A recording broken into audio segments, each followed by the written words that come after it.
आइए हम लोग देखते हैं। इसके पहले वाले वीडियो में आपने देखा था कि वेपर प्रेशर क्या है, यानी कि आपने वेपर प्रेशर के बारे में जान चुका था। वाष्प दाब के बारे में हम लोग को पता चल चुका है वाष्प दाब क्या है। तो वाष्प दाब से रिलेटेड ही आपको राउल्ट लॉ है, राउल्ट का नियम। आज हम लोग का जो टॉपिक रहेगा वो रहेगा राउल्ट का नियम।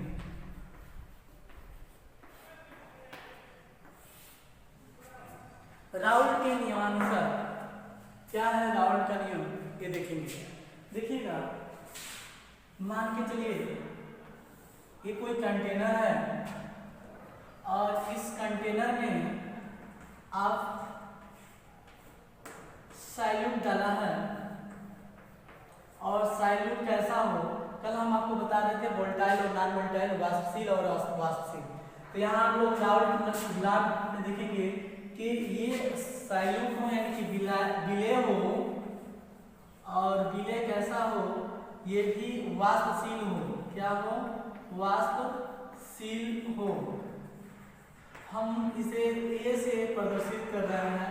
तो यहाँ देखिएगा, ये कंटेनर में हमने कोई वाष्पशील विलेय पदार्थ रखा जो किस फॉर्म में है? लिक्विड फॉर्म में है, और इसे हमने क्लोज कर दिया। यहाँ भी कुछ वेपर प्रेशर बना, और कैसा वेपर प्रेशर बना? वो वेपर प्रेशर बना PA0, यानी कि अगर हम कहें शुद्ध विलेय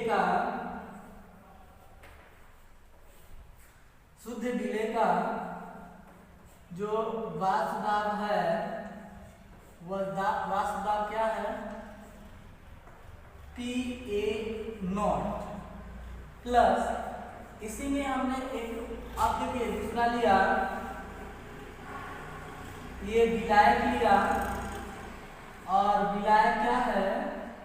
विलायक लिक्विड फॉर्म में है, और ये वाष्पशील पदार्थ भी है। देखिएगा, तभी वेपर प्रेशर बनेगा जब वाष्पशील पदार्थ होगा। वाष्पशील पदार्थ होगा तभी वेपर प्रेशर बनेगा। और किस फॉर्म में है? लिक्विड में। तो इसका भी कुछ बना था, इसको भी क्लोज कर दीजिए, और इसका कुछ वेपर प्रेशर होगा, और वेपर प्रेशर माना क्या है? P0B। तो यहाँ क्या, ये देखिएगा, शुद्ध विलेय का वाष्प दाब PA0, तो शुद्ध विलायक का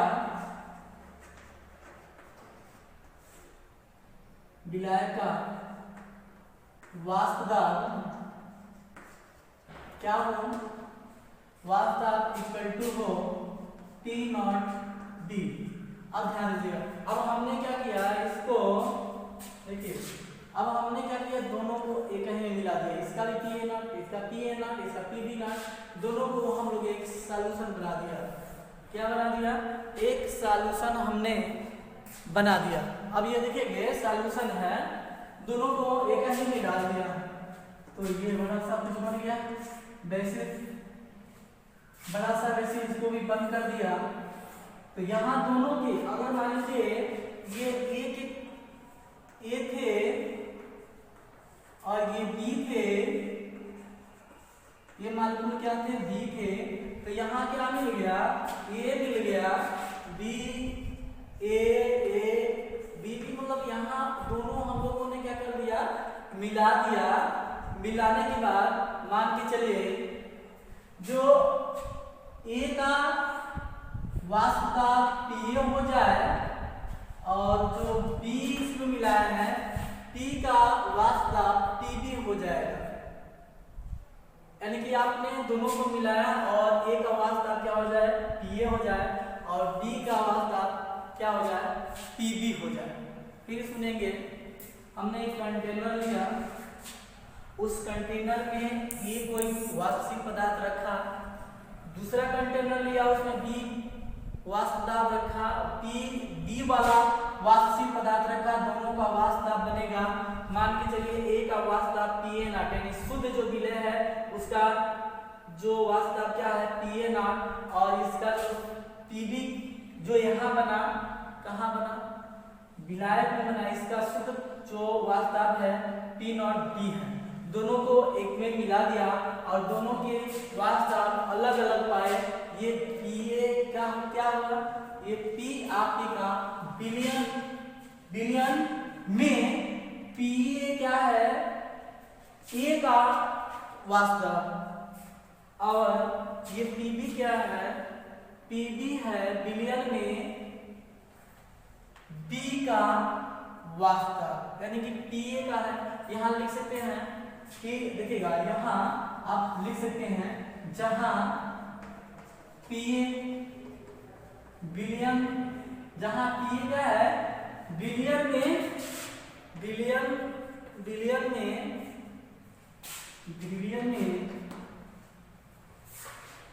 बिलियन में ए का वाष्प दाब, और पीबी क्या है, पी इक्वल टू बिलियन में बी का वाष्प दाब। अब देखेंगे, ये आपको कॉन्सेप्ट क्लियर होना चाहिए, तभी हम राउंड ऑफ क्लियर करते हैं।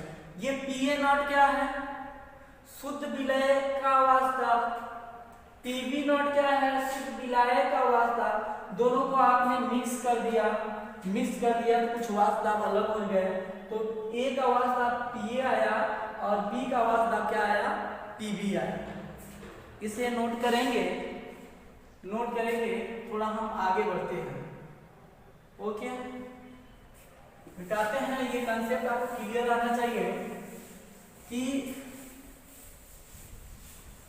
हमने क्या किया है, दो पदार्थ मिलाया है। कौन कौन पदार्थ, दो पदार्थ मिलाया है और दोनों कैसा लिक्विड पानी है। तो राउल्ट ने कहा था कि अब देखिए फिर से, ये जो मिक्सचर है यानी कि विलयन है, विलयन में क्या क्या है, बी ए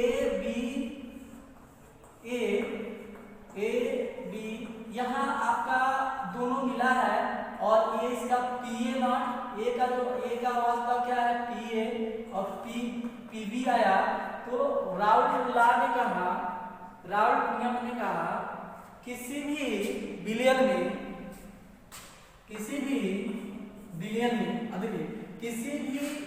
में जो किसी घटक का वाष्प दाब क्या होता है, उसके मोल प्रभाज के समानुपाती होता है।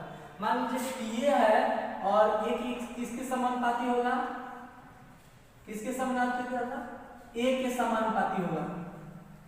राउल्ट ने कहा कि अगर किसी विलयन में किसी घटक का आंशिक वाष्प दाब, क्या आंशिक वाष्प दाब उस घटक के मोल प्रभाज के समानुपाती होता है। ये P A directly proportional to zeta A, हमने मोल प्रभाज आपको पढ़ा दिया है, और P B directly proportional to zeta B. देखिएगा, ये राउल्ट नियम, ये किसके अनुसार, राउल्ट के नियमानुसार। तो राउल्ट के नियमानुसार क्या, राउल्ट के नियमानुसार देखेंगे, राउल्ट के नियमानुसार जो ए का आंशिक वाष्प दाब होगा वो ए के मोल प्रभाज के समानुपाती होगा।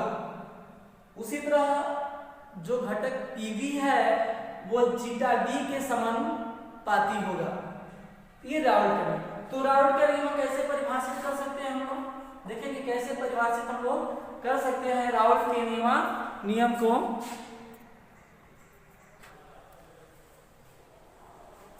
किसी निश्चित ताप पर विलयन में उपस्थित किसी वाष्पशील अवयवी घटक का आंशिक दाब उस अवयवी घटक के मोल प्रभाज के समानुपाती होगा। देखेंगे P A directly proportional to zeta A, P B directly proportional to zeta B. ये किसने कहा? राउल ने कहा। तो हम लोग इसको कैसे परिभाषित कर सकते हैं? किसी निश्चित ताप पर विलयन में उपस्थित, और देखिएगा किसी निश्चित ताप पर विलयन में उपस्थित किसी वाष्पशील अवयवी घटक का आंशिक दाब उस अवयवी घटक के मूल प्रभाज के समानुपाती होता है। अर्थात जो अगर मान लीजिए पीए क्या हो, उस घटक विलयन में वाष्पशील पदार्थ का कोई घटक ए हो, उसका वाष्प पीए हो, किसके समानुपाती होता है?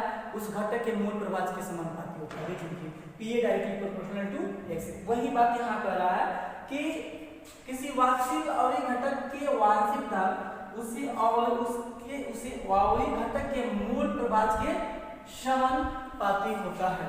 तो ये आप थोड़ा नोट करेंगे, आगे थोड़ा हम लोग बढ़ते हैं। ओके, नोट कर लेंगे, इसे मिटाते हैं हम। इस परिभाषा आप लिख लेंगे। तो यहाँ देखिए राउल के नियमानुसार क्या हुआ? PA directly proportional to zeta A, PB directly proportional to zeta A. यहाँ पर हम लोग रखते हैं, दोनों को अलग अलग करते हैं। ये देखिएगा पहला इक्वेशन 1, इक्वेशन 2। पहला इक्वेशन क्या है? पहला समीकरण है भैया पीए डायरेक्टली प्रोपोर्शनल टू जीटा, पहला समीकरण। आप जानते हैं अगर ऐसा कहीं भी हो उस जगह जहां ये समानुपाती हो, वहां कुछ कंसंट्रेट वैल्यू लगाते हैं। तो यहां मान लीजिए पीए इक्वल टू के जीटा ए लगाते हैं। क्या? पीए इक्वल टू के जीटा ए। अब देखिएगा ये हम लगा दिए। अब के का मान कैसे कैलकुलेट करेंगे? के का मान कैसे निकालेंगे, इसलिए हमें सोचना है कि कैसे निकालेंगे। यहाँ के का मान कैसे निकालेंगे? ये इसी फार्मूले से पीए डायरेक्टली से बोलेंगे पीए इक्वल टू के जेड ए। अब एक चीज बताइए, अगर हम प्योर सैल्यूट की बात करें, जहां ए क्या है? सैल्यूट है, यानी कि विलेय है। प्योर सैल्यूट की बात करें तो जीटा ए, देखिएगा प्योर सैल्यूट में जीटा ए बराबर 1 हो तो जीटा बी बराबर क्या हो? 0। आपको पता है कि zeta A plus zeta B equal to 1। तो अगर जीटा ए प्योर अगर हम सॉल्वेंट की बात करते हैं, विलेय की बात करते हैं, प्योर ए की बात करते हैं, उसका मान 1 होगा, तो जीटा बी का मान क्या होगा? 0 होगा। तो इसका मान हम लोग समीकरण 2 में रखने पर जीटा ए बराबर 1 का मान समीकरण 2 में रखने पर, 2 में रखते हैं, 2 में रखने पर देखेंगे रखते हैं क्या होता है।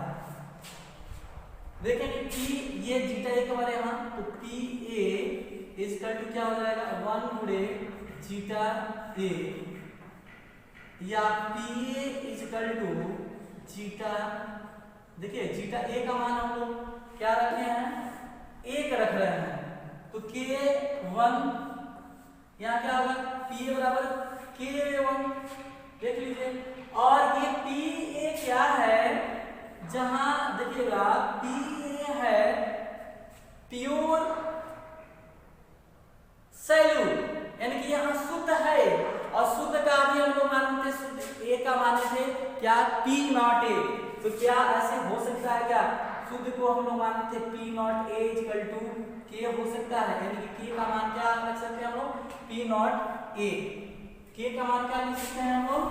P not a. देखिए पी ए बराबर क्या हो जाएगा? पी नॉट ए, क्योंकि ये शुद्ध है। जीटा ए क्या शुद्ध विलायक है, तो पी ए बराबर क्या हो जाएगा? पी बराबर पी नॉट ए। पी बराबर क्या हो जाएगा? यहाँ थोड़ा दिक्कत होगा, यहाँ जो कि प्योर हम ये माने हैं, क्या है? प्योर ए माने हैं, तो इसका पी नॉट ए प्योर ए का पी नॉट ए होता है, हम लोग माने थे। तो पी नॉट ए बराबर के, अब इसका मान सीधे हम लोग इसमें रखने पर क्या हो जाएगा, समीकरण 2 में रखने पर इसका मान समीकरण 2 में रखने पर 2 में रखते हैं, यानी कि यहां रखते हैं तो क्या हो जाएगा, देखेंगे P A equal to P not A zeta A, एक फार्मूला निकल गया है। हमने के का मान क्या रख लिया, P A not, P A बराबर क्या हो जाएगा, P not A zeta A. इसी तरह ये वाला समीकरण को देखेंगे, अब ये वाला आपने सॉल्व कर लिया, इसको इस समीकरण को मान रखेंगे, इस समीकरण को मान रखेंगे राउंड के दूसरा नियम, दूसरे वाला PB directly proportional to B, PB directly proportional to zeta B.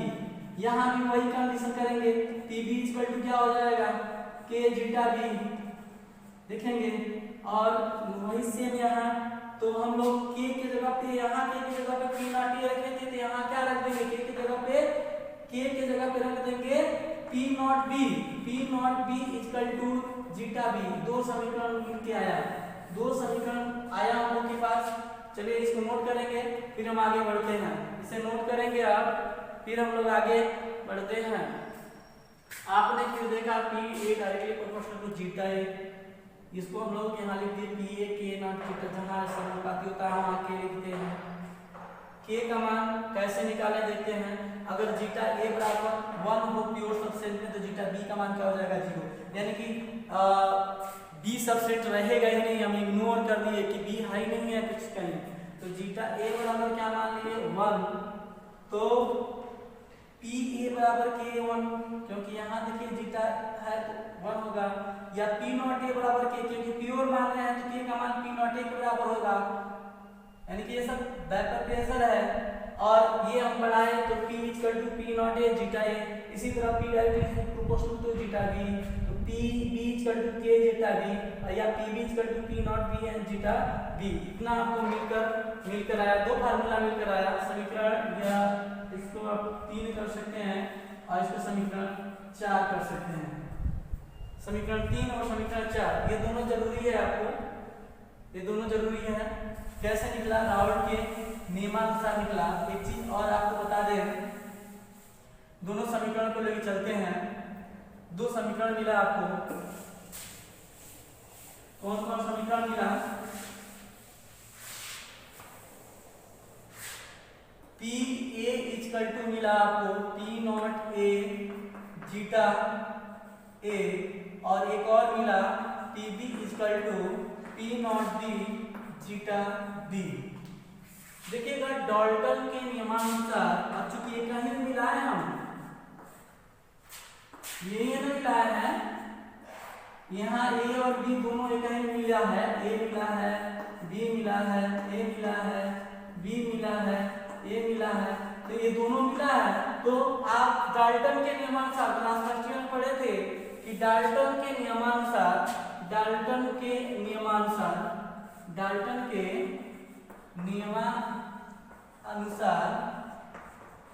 जो आंशिक दाब होगा विलयन का, कुल आंशिक दाब विलयन का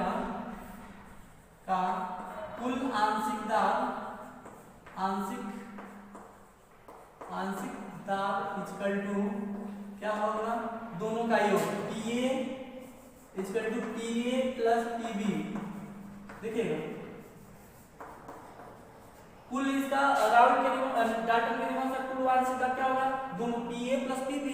तो हम ऐसे लिख सकते हैं, कुल आंशिक दाब बराबर क्या हो जाएगा, P not A zeta A plus P not B zeta B, ऐसे लिख सकते हैं। कुल आंशिक दाब बराबर पी ए, यानी कि P A plus P B equal to P A naught zeta A P B zeta B. एक चीज और थोड़ा इसको बढ़ाते हैं हम, आप भी पढ़े हैं, क्या पढ़े हैं, zeta A plus zeta B equal to 1, तो जीटा ए इक्वल टू क्या हो जाएगा 1 माइनस जीटा बी। देखिएगा zeta A plus zeta B equal to 1, zeta A plus zeta B equal to 1 पढ़े हैं हम लोग मोल फ्रैक्शन में। तो जीटा ए बराबर क्या हो जाएगा 1 माइनस जीटा बी। अब देखिए यहाँ क्या हम लोग जीटा ए की जगह पे 1 माइनस जीटा बी लिख सकते हैं, एकदम प्योर लिख सकते हैं। तो यहाँ लिखिए, यहाँ इससे यहाँ लिख सकते हैं पी नॉट ए, जीटा ए की जगह पर 1 माइनस जीटा बी लिख देंगे, लिख दिए, plus P not B zeta B. देखिएगा यहाँ हम लोग को मिला है formula P A naught 1 minus zeta B plus P not B zeta B. इसको ऐसे भी और बढ़ा सकते हैं, आप क्या लिख सकते हैं P not A minus P not A zeta B plus P not B zeta B. देखिए यहाँ आपको मिल रहा है। एक काम करते हैं, यहाँ से जीटा बी, ये देखिए दोनों में से जीटा बी कॉमन ले लेते हैं। यहाँ देखिए ये आपका P A not minus P not A होगा zeta B plus P not B zeta B. दोनों जगह हम लोग कॉमन लेते हैं जीटा बी को, तो ये बराबर हो जाएगा आपका, ये सब कुल आंशिक दाब है पी नॉट ए, क्या P not a, P not a,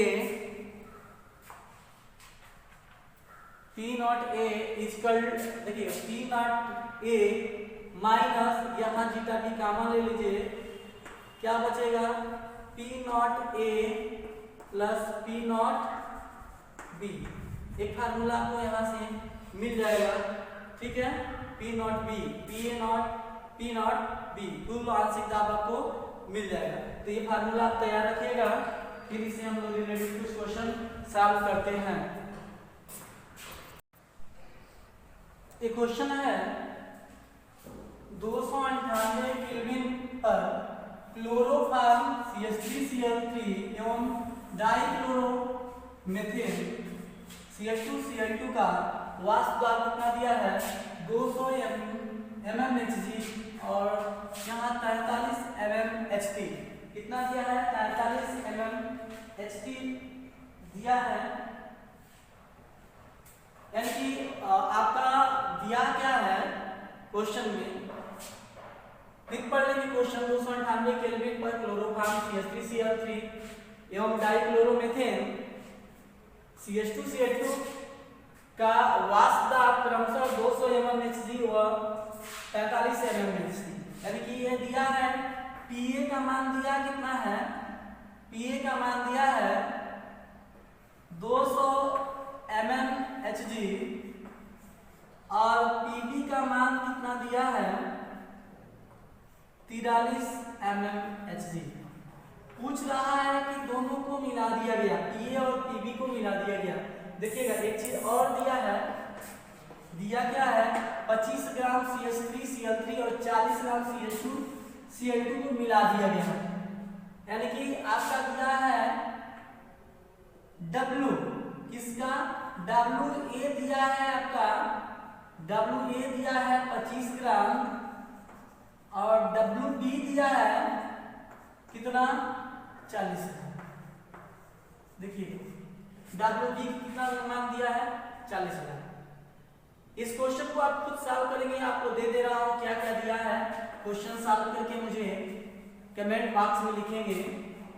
ये आपको दिया है और देखिएगा यम, क्योंकि हम लोग का अभी क्या निकाले, अभी हम लोग फार्मूला निकाले हैं Pa प्लस Pb, दोनों का दोनों का यानी कि दोनों को मिला दिया गया। आप पूछ रहा है कि आंशिक वाष्प दाब क्या होगा, Pa प्लस Pb क्या पढ़े हैं, पढ़े अभी कि Pa naught zeta A plus Pb naught zeta B, formula अभी पढ़े हैं आप।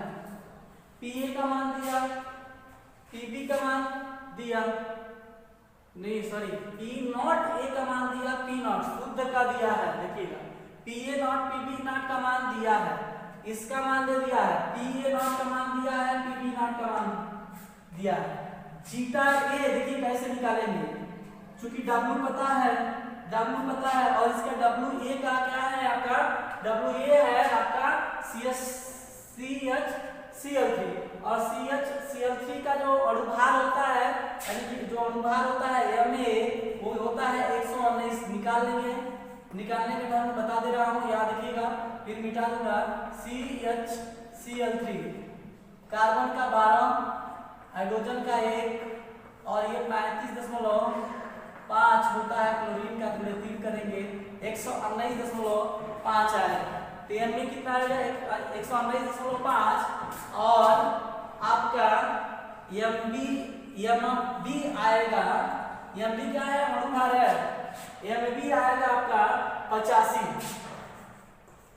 देख लीजिएगा 85 कैसे आएगा, 12 + 1 12 × 2 = 14 और ये 35 × 70 पूरा 85 आएगा, ये 85 आएगा।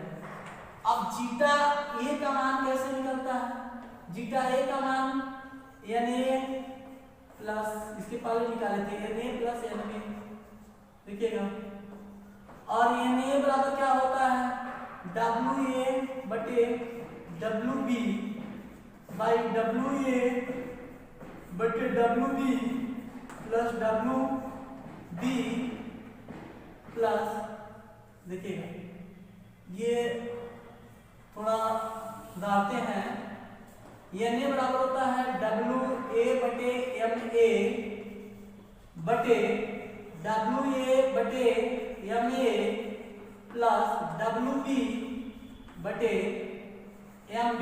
आप यहाँ से सब कुछ पता है, देखिए WA पता है, WB पता है, MA पता है, MB पता है, तो यहाँ तो आप सब निकाल लेंगे, तो ये जीटा ए निकलेगा, ये जीटा ए का मान निकलेगा। इसी तरह आप जीटा बी का मान निकाल लेंगे, जीटा बी का मान क्या हो जाएगा, जीटा बी का मान क्या होगा देखेंगे, NB बटे Na प्लस NB, यही मान रखेंगे।